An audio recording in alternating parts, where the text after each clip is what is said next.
Pour vos besoins de sonorisation, éclairage, disco mobile, chapiteaux et jeux gonflables.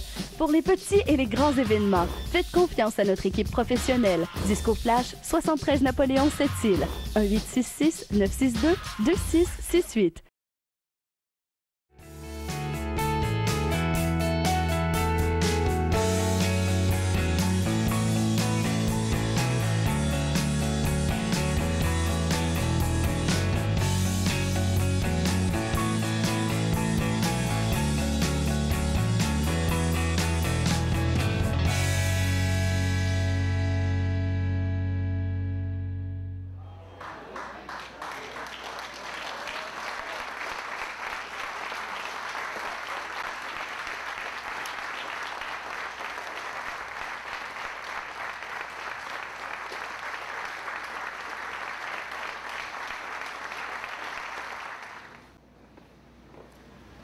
Mesdames, Messieurs, bon midi. Permettez-moi de me présenter, Pierre Gagnon. Je suis le président directeur général de l'administration portuaire de Sept-Îles et au nom de toute l'équipe du port de Sept-Îles, nous aimerions vous souhaiter la plus cordiale des bienvenues, spécialement pour nos invités de l'extérieur qui sont venus qui se sont déplacés pour l'occasion. Et une occasion toute spéciale, une occasion historique pour le port de Sept-Îles. Permettez-moi, sans plus tarder, d'honorer la présence de nos dignitaires du gouvernement fédéral. Compte tenu qu'il faut presque revenir d'un quart de siècle dans le temps pour revivre une annonce où un premier ministre du Canada s'est déplacé à Sept-Îles, s'il vous plaît, accueillez avec moi chaleureusement encore une fois M. le Premier ministre Stephen Harper.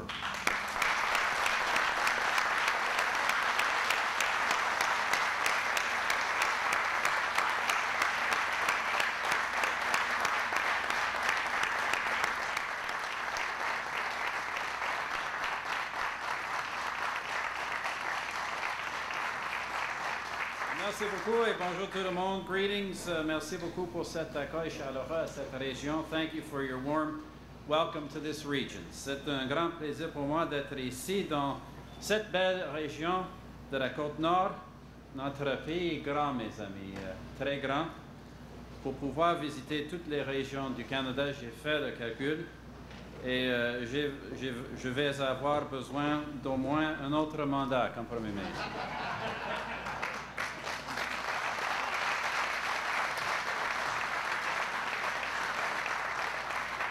Mais croyez-moi, ça fait du bien de s'éloigner d'Ottawa de temps en temps. Aussi à mentionner, je tiens à saluer les employés du port. Vous savez, les ministres Denis et John Baird m'ont souvent vanté la qualité de votre équipe ici et je tiens à vous féliciter pour votre rapport à l'économie de la Côte-Nord.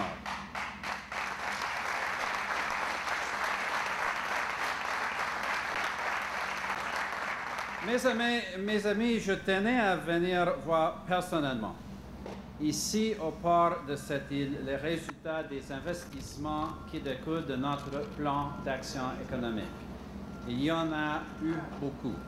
Notre gouvernement a vite compris l'importance économique de vos installations portuaires. Le port est un pilier économique de la région. This port is the cornerstone of the economy of this region. Il génère d'importantes retombées économiques et plus de 4000 emplois directs et indirects dépendent de ces activités ici. Et c'est pourquoi on a pris de grands moyens pour revitaliser votre port et ainsi contribuer à créer d'autres opportunités économiques pour les entreprises de la Côte-Nord. Il y a un peu plus d'un an, nous avons investi pour rénover et prolonger le quai 30 de Pointe-Noire. Nous avons vu ça ce matin. Cet investissement bénéficie à plusieurs entreprises minières de la région, dont la mine Wabush, et facilite les exportations de minerais de fer à l'étranger. Notre gouvernement a ensuite investi pour agrandir le quai 31 et y aménager un système d'expédition de minerais de fer. Ces travaux vont permettre de tripler le volume d'activité du quai. La compagnie Consolidated Thompson, notamment, pourra ainsi expédier à l'étranger plus de 8 millions de tonnes de minerais par année. Notre gouvernement s'est intéressé aussi au terminal de la relance.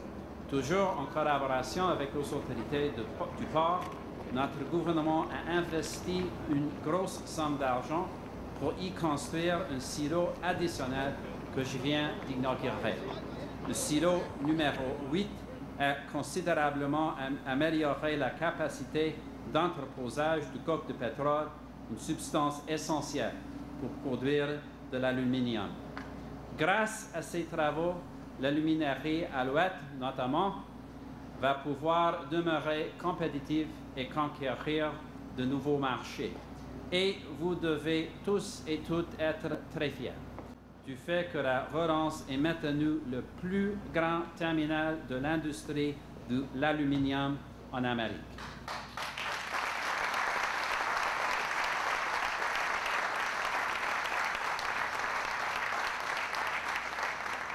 Et ce n'est pas fini, mes amis. J'ai le plaisir d'annoncer aujourd'hui que notre gouvernement, en collaboration avec le port de Sept-Îles, lance maintenant la phase 2 de la modernisation du terminal de la Relance.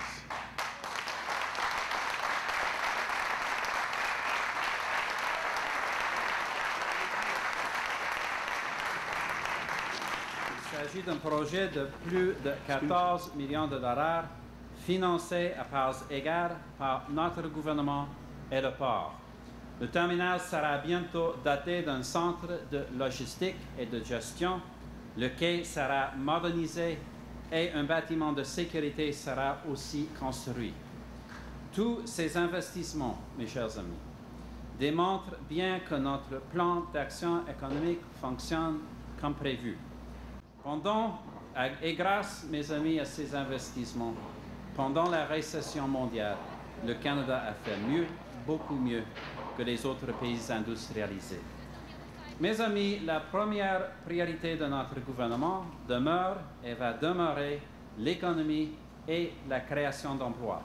Et je vous assure que nos investissements, comme celui-ci au port de Sept-Îles aujourd'hui et comme bien d'autres partout au pays, va faire en sorte que le Canada va être un leader dans l'économie mondiale de demain. Thank you et merci beaucoup pour l'opportunité de visiter votre région.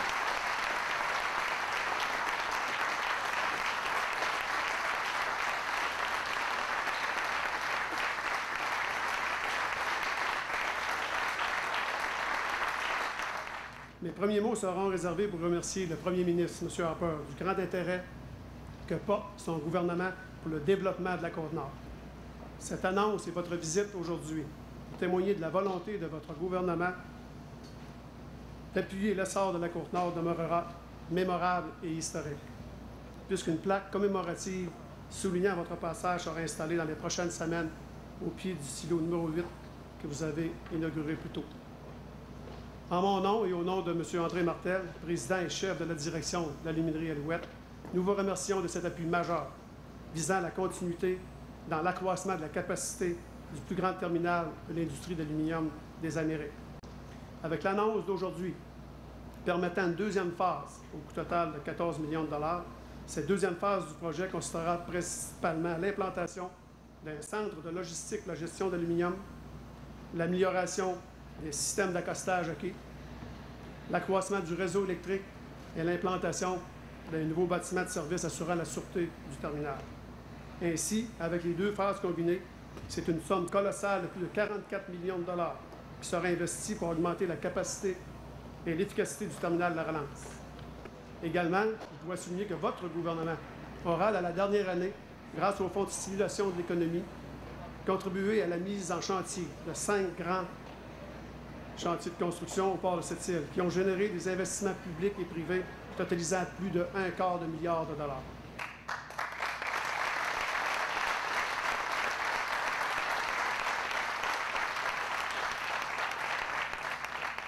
Soyez assurés, Monsieur le Premier ministre, de la reconnaissance de toute la communauté économique et portuaire de Sept-Îles.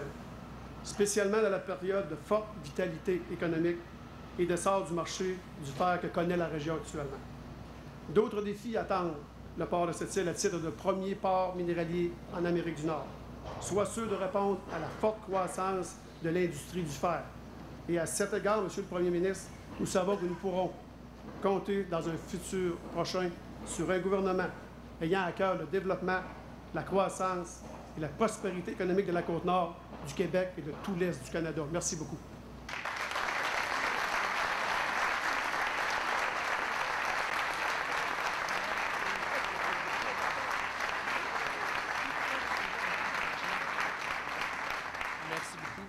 Merci beaucoup. Le Premier ministre va maintenant prendre les questions des médias. Le micro se trouve au milieu. Première question, Amy Jane Derry de CIPC.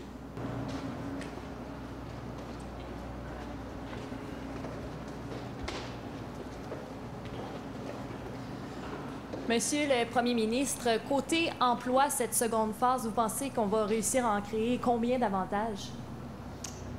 C'est nécessaire pour toi de parler pour les détails comme ça avec les autorités du port. Mais je note que l'emploi et l'activité économique a continué à grandir ici, même dans la récession mondiale. Et les investissements, comme vous l'avez déjà entendu, nous investissons des millions de dollars, mais les résultats sont des milliards de dollars d'activité économique et des milliers d'emplois. Et il y a un grand futur ici, c'est la raison pour laquelle le fédéral investit dans cette région, pas seulement pour les retombées économiques ici, mais à travers la province et à travers le pays. Alexandre Quentin de TVA. Concernant un nouvel amphithéâtre à Québec, est-ce que vous craignez les réactions de l'ouest du pays par rapport à l'engagement que certains de vos députés ont pris par rapport à cette question-là cette semaine? Soyons clairs, il y a des demandes pour des nouvelles infrastructures sportives pour la Ligue nationale de hockey et pour la Ligue canadienne de football à travers le pays. Quand nous analyserons ces demandes, deux choses sont importantes. Nous sommes tous des fans des sports professionnels, mais à la fin, les sports professionnels sont la responsabilité avant tout du secteur privé. S'il y avait un rôle pour le fédéral, ça devra être équitable à travers le pays et abordable.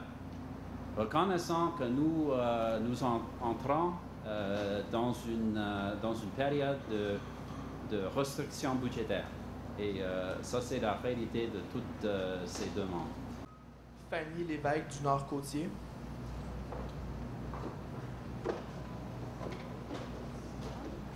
Oui, on a aussi un projet sur la table d'un nouveau quai en eau profonde de 200 millions de dollars. Est-ce qu'à court terme, il y a des investissements qui sont prévus de la part du fédéral? C'est l'investissement que nous avons discuté un peu plus tôt. Il y a, comme j'ai dit à la gestion ici, il y a toujours d'autres projets et nous continuerons à travailler avec les autorités du port pour maximiser les opportunités économiques pour cette région, pour notre pays.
Média Flash, le spécialiste en audio et vidéo sur la Côte-Nord, vous offre un ensemble de services. Que ce soit pour la captation d'un événement corporatif, un mariage, un spectacle ou simplement pour le transfert de documents audio et vidéo de tout format, pensez aux professionnels de Média Flash.